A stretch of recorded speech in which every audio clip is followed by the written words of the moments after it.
कैसे संपुट किया जाता है, निश्चय ही फल सिद्धि होती है। इस बात का अनुभव अनगिनत पुरुषों को प्रत्यक्ष हो चुका है। यहाँ हम कुछ ऐसे चुने हुए मंत्रों का उल्लेख करते हैं जिनका संपुट देकर विधिवत पारायण करने से विभिन्न पुरुषार्थों की व्यक्तिगत और सामूहिक रूप से सिद्धि होती है।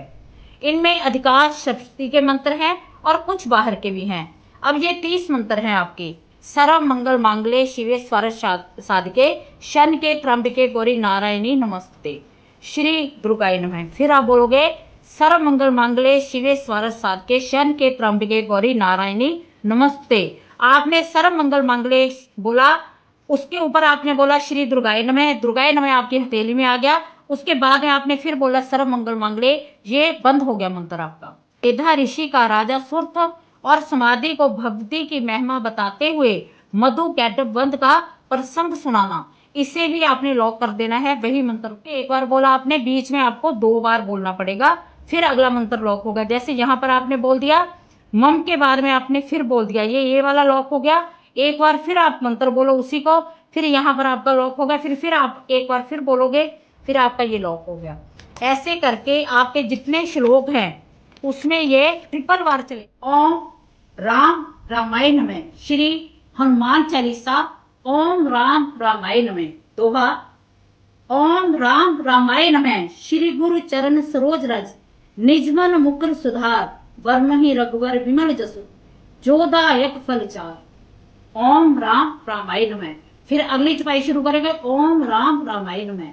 फिर अगली आपने बोल दिया। ऐसे ही संपुट लगाकर भगवान श्री राम की कृपा के साथ साथ बालाजी की विशेष कृपा पा सकते। संपुट की क्या प्रक्रिया है, कैसे संपुट किया जाता है, क्या हम सभी इस विधि को अपना सकते हैं या इसका समय क्या रहेगा, और मंत्रों को अगर हम सीधे करते हैं, संपुट नहीं लगाते, तो फिर इसका प्रभाव क्या है, और संपुट लगाने से इसका प्रभाव क्या पड़ता है। आज हम इन विषयों के बारे में चर्चा करेंगे, क्योंकि संपुट ये कोई एक मन से शब्द नहीं लिया गया, ये ग्रंथों में है। तत्कालीन जिसे कहते हैं कि इमरजेंसी सेवाएं जैसे प्रदान होती हैं, ऐसे ही हम अपने जीवन में बहुत हार चुके हैं। मतलब हम पार तो कर रहे हैं, पर हम जैसे लाभ चाहते हैं वैसे हमें लाभ नहीं मिल रहा।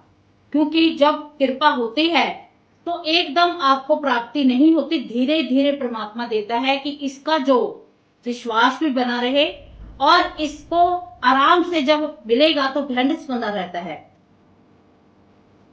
और उसमें उसकी मर्जी होती है। पर कई बार हम ऐसी मुसीबत में, ऐसे घेरे में पड़े होते हैं कि हमें समझ नहीं आता कि हम क्या करें। तो ये जो संपुट की विधि है ये उनके लिए ही है। ये संपुट कैसे मंत्रों का किया जाता है बता दिया कि एक आगे लग गया, एक पीछे लग गया, ऐसे हो गया। कहां से शुरू करना है, क्या वाकई ही ऐसे लगता है, ये सारी बातों के बारे में हम चर्चा करेंगे। अब देखो, सप्तशती के ये 30 संपुट मंत्र हैं। पहले इसके बारे में थोड़ा सा जानते हैं कि सप्तशती में इसके बारे में क्या कहा गया है। श्री मार्कंडेय पुराण के अंतर्गत देवी महात्म्य में श्लोक, अर्थ श्लोक और उवाच आदि मिलाकर 700 मंत्र है। और ये महात्म्य दुर्गा सप्तशती के नाम से प्रसिद्ध है। सप्तशती अर्थ धर्म, काम, मोक्ष चारों पुरुषार्थों को प्रदान करने वाली है। जो पुरुष या स्त्री, जो पुरुष लिखा है इसमें, जिस भाव और जिस कामना से श्रद्धा एवं विधि के साथ सप्तशती का पारायण करता है, उसे उसी भावना और कामना के अनुसार निश्चय ही फल सिद्धि होती है। देखो कितनी बड़ी बात कही है कि निश्चय ही फल सिद्धि होती है। इस बात का अनुभव अनगिनत पुरुषों को प्रत्यक्ष हो चुका है। यहाँ हम कुछ ऐसे चुने हुए मंत्रों का उल्लेख करते हैं जिनका संपुट देकर विधिवत पारायण करने से विभिन्न पुरुषार्थों की व्यक्तिगत और सामूहिक रूप से सिद्धि होती है। इनमें अधिकांश सप्तशती के मंत्र हैं और कुछ बाहर के भी हैं। अब ये 30 मंत्र हैं आपके। ये पहला हो गया सामूहिक कल्याण के लिए, दूसरा हो गया विश्व के अशुभ भय का विनाश करने के लिए, विश्व की रक्षा करने के लिए, विश्व के अभ्युदय के लिए, ऐसे करके कोई पाप नाश के लिए, रोग नाश के लिए, महामारी नाश के लिए, आरोग्य और सौभाग्य की प्राप्ति के लिए, सुलक्षणा पत्नी की प्राप्ति के लिए जिनकी शादी नहीं हुई, वो चाहते हैं कि मेरे घर में एक सुंदर और सुलक्षणा पत्नी हो जो घर को स्वर्ग की तरह बनाकर रखे। बाधा शांति के लिए, आपकी कोई भी बाधा है उस शांति के लिए, सर्वविध अभय उदय के लिए, भय नाश के लिए, विपत्ति नाश के लिए और दरिद्र को नाश के लिए, रक्षा पाने के लिए, समस्त विद्याओं को समस्त स्त्रियों में मातृभाव की प्राप्ति के लिए, सब प्रकार के कल्याण के लिए, ऐसे करके भी 30 आपके ये मंत्र हैं। अब हम एक मंत्र इसमें से ले लेते हैं, जो भी हम चाहें तो ये ले ले आरोग्य और सौभाग्य की प्राप्ति के लिए, और या फिर हम और उस मंत्र का संपुट कैसे लगाना है वो मैं आपको बताने वाली हूँ। जैसे है 20वां जो संपुट है सब प्रकार के कल्याण के लिए, उसका मंत्र है सर्व मंगल मांगल्ये शिवे सर्वार्थ साधके शरण्ये त्र्यंबके गौरी नारायणी नमस्ते। इस मंत्र का हमने सब प्रकार के कल्याण के लिए हम लगा रहे हैं। ठीक है, तो हमने पहला अध्याय खोल लिया। कोई भी आप, ये मैं पहले अध्याय से बता रही हूँ आपको। जैसे स्टार्टिंग है पहले अध्याय की, श्री दुर्गाय नमः। इससे बोलने से पहले आपने क्या बोलना है, पहले आपने सबसे पहले संकल्प लेना है।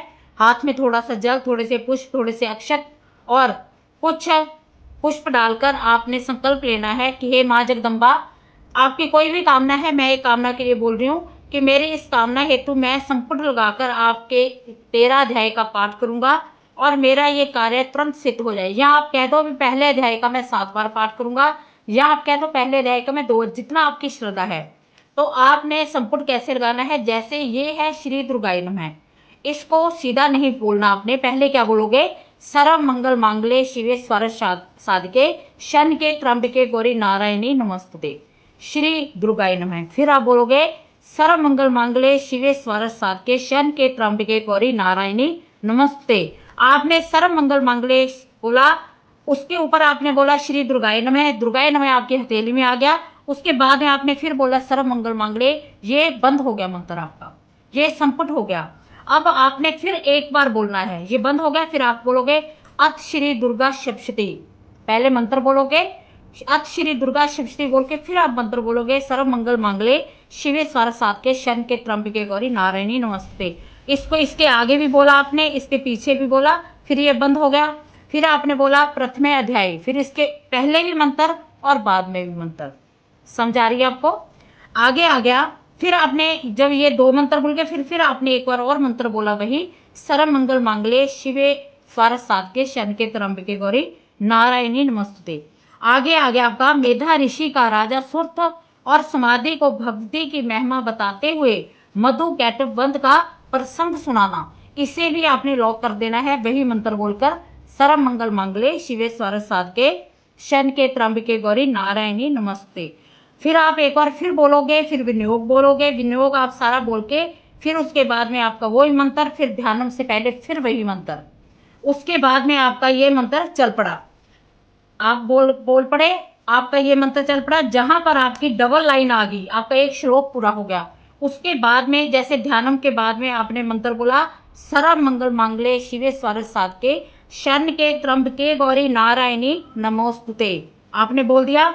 मधु कैटवम के बाद में आप बोलोगे सर्व मंगल मांगल्ये शिवे सर्वार्थ साधके शरण्ये त्र्यंबके गौरी नारायणी नमस्ते, ये लॉक हो गया। आपने ध्यान रखना है जब बीच में से बोलना है, अब दूसरा आप शुरू करोगे तो बीच में से आपने बोलना है, फिर वही मंत्र शुरू करके बोलना है। कहने का मतलब शुरू में एक बार बोला आपने, बीच में आपको 2 बार बोलना पड़ेगा, फिर अगला मंत्र लॉक होगा। जैसे यहाँ पर आपने बोल दिया मम के बाद में आपने फिर बोल दिया, ये वाला लॉक हो गया। एक बार फिर आप मंत्र बोलो उसी को, फिर यहाँ पर आपका लॉक होगा, फिर आप एक बार फिर बोलोगे, फिर आपका ये लॉक हो गया। ऐसे करके आपके जितने श्लोक हैं उसमें ये ट्रिपल बार चलेगा। ठीक है, तो इसको आपने जितने भी श्लोक हैं ऐसे करके आप इसे संपुट कर सकते हो। जो आप मंत्र बीच में बोल रहे हो उस मंत्र की इतनी शक्ति है, जिस कार्य हेतु आप संकल्प लेने जा रहे हो वो कार्य आपका बनेगा ही बनेगा। अब हम आते हैं कुंज का स्रोत की ओर। जैसे कुंज का स्रोत है सिद्ध कुंज का स्त्रोत्रम, तो आपने चाहे मैंने मंत्र वही बोला जिस मंत्र से 30 मंत्रों में से जिस मंत्र से संपुट करना है वो मंत्र पहले आपने बोला, फिर आपने बोला सिद्ध कुंज का स्तोत्रम, फिर आपने वही मंत्र बोला। जब ये सिद्ध कुंज का स्तोत्रम आपका लॉक हो गया, फिर आपने शिव वाच बोल के ये एक आ गया यहाँ पर, आपने वही मंत्र बोलकर शुभो भवेतु भवेत तक करके आपने फिर इस मंत्र को बोलना है। सर्व मंगल मांगले शिवे स्वार साधके शरण के त्र्यंबके गौरी नारायणी नमस्तुते। ये बोल दिया है, ये इसका लॉक हो गया पहले का। दूसरे का लॉक शुरू करने के लिए आपको फिर लॉक चाबी उठानी पड़ेगी, ये फिर बोलोगे आप इसमें मंत्र। ना कवचम से पहले आप फिर बोलोगे सर्व मंगल मांगले शिवे स्वार साधके शरण के त्र्यंबके गौरी नारायणी नमस्तुते। फिर आप वार्चनम पर फिर आप दोबारा सर्व मंगले बोल के आप इसे लॉक कर देंगे। फिर दूसरे लॉक के लिए फिर चाबी आपने उठा ली, फिर ये बोलना है। तो आपने क्षमा प्रार्थना करनी है। अब मैंने एक मंत्र आपको सिर्फ एग्जाम्पल के लिए मैंने एक मंत्र लिया था। आप इसमें नवार्न मंत्र ओम ऐम ह्रीम क्लीम चामुंडा विच्चय, इसका अगर लगाना चाहते हो तो आप अपनी प्रार्थना करके, इसमें तीनों देवियां समाहित हैं, माँ लक्ष्मी, माँ सरस्वती और माँ काली। तो आप संपुट मैंने आपको बता दिया, किसी भी मंत्र से संपुट करना चाहते हो संपुट ऐसे ही होगा। चाहे वो वैसे इसमें है जो कुंज का स्रोत है उसका अगर आप ओम ऐम ह्रीम क्लीम चामुंडा विच्चय से संपुट लगाओ तो आपको बहुत अत्यंत फल देगा वो मंत्र। तो ऐसे ही आपने एक मैं बताऊं आपको 108 नाम बताए थे, जैसे ये है, इसमें ये स्रोत है, ये जो 108 नाम के हैं, ये इसके भी आप संपुट लगा सकते हो। माँ जगदम्बा बड़ी जल्दी, और ये पाठ भी छोटा है, पहले आप लगाकर देखते हो तो कोई 7 या 11 पाठ का संकल्प लेके आप इस पाठ को भी करो तो आपको बहुत अधिक फल देगा। मैंने आपको बताया कि कैसे संपुट लगाना है, मेरे ख्याल से आप सभी को समझ आ गया होगा। और जो मैं बड़े मंगलवार की बात कर रही हूँ, इस दिन भगवान श्री राम और वीर हनुमान का मिलन हुआ था, इसलिए इसे बड़ा मंगलवार कहा गया है। तो आप इन मंगलवार को, वैसे 23 जून तक है, 4 मंगलवार 5 मंगलवार आप सुंदरकांड या फिर हनुमान चालीसे को संपुट लगाकर अगर पाठ करते हो और साथ में उनको बूंदी का या लड्डू का भोग चढ़ाते हो, चमेली का दीपक जगाते हो, तो आपको बहुत विशेष कृपा मिलेगी। तो आप जो हनुमान जी का पाठ है वो किस मंत्र से संपुट करें, तो भगवान श्री राम के नाम से ही बालाजी हनुमान जी बहुत खुश होते हैं। तो आपने वो मंत्र बोलना है, जो संपुट लगाना है वो लगाना है ओम राम रामायण में, ये बोलकर फिर आपने हनुमान चालीसा या फिर सुंदरकांड आपने संपूर्ण करना है। मैं थोड़ी सी एक लाइन आपको बताती हूँ, आपको समझ आ जाएगा कि कैसे। जैसे ओम राम रामायण में श्री हनुमान चालीसा ओम राम रामायण में दोहा ओम राम रामायण में श्री गुरु चरण सरोज रज निजमन मुकुर सुधार वर्महि रघुवर विमल जसु जोदायक फल चार। ओम राम रामायण में, फिर अगली चौपाई शुरू करेंगे ओम राम रामायण में, फिर अगली आपने बोली है। ऐसे ही संपुट लगाकर भगवान श्री राम की कृपा के साथ साथ बालाजी की विशेष कृपा आप पा सकते हो। तो आज संपुट का जो चैप्टर था यहीं पर समापन होता है। अगर कोई किसी को डाउट लग रहा है तो वो पूछ सकते हैं, आप कमेंट करें, आप पूछे कि कैसे है। पर ये संपुट कोई मन से नहीं बनाया गया, ये संपुट ग्रंथों में है। ऐसे आप करोगे तो आपको अति शीघ्र लाभ मिलेगा। करने की भावना होनी चाहिए, समय आपको फिक्स रखना पड़ेगा इसके लिए, या तो सुबह ब्रह्म मुहूर्त में या फिर रात्रि को 9 बजे के बाद का समय होना चाहिए। इसमें आपको विशेष लाभ मिलेगा, क्योंकि कुछ समय का ही संपुट लगाकर पाठ करना है। तो अगर आप पूरा फल लेना चाहते हो तो समय का इसमें विशेष ध्यान रखा जाए। आपका आसन शुद्ध होना चाहिए, जोत जगनी चाहिए भगवान के लिए। अगर माँ की आराधना कर रहे हो तो उनके लिए भोग होना चाहिए। जहां पर आप बैठे हो वहां पर मंदिर वगैरह आपका साफ होना चाहिए। इस बात का आपने विशेष ध्यान रखना है। पाठ करने के बाद कम से कम आपने 5 मिनट कहीं पर मौन बैठकर अपनी प्रार्थना कहनी है, माँ से बातें करनी है मन ही मन में। आप देखना आपका कार्य कैसे सिद्ध नहीं होता, माँ आप पर विशेष कृपा करेगी। इसी के साथ जय माता दी।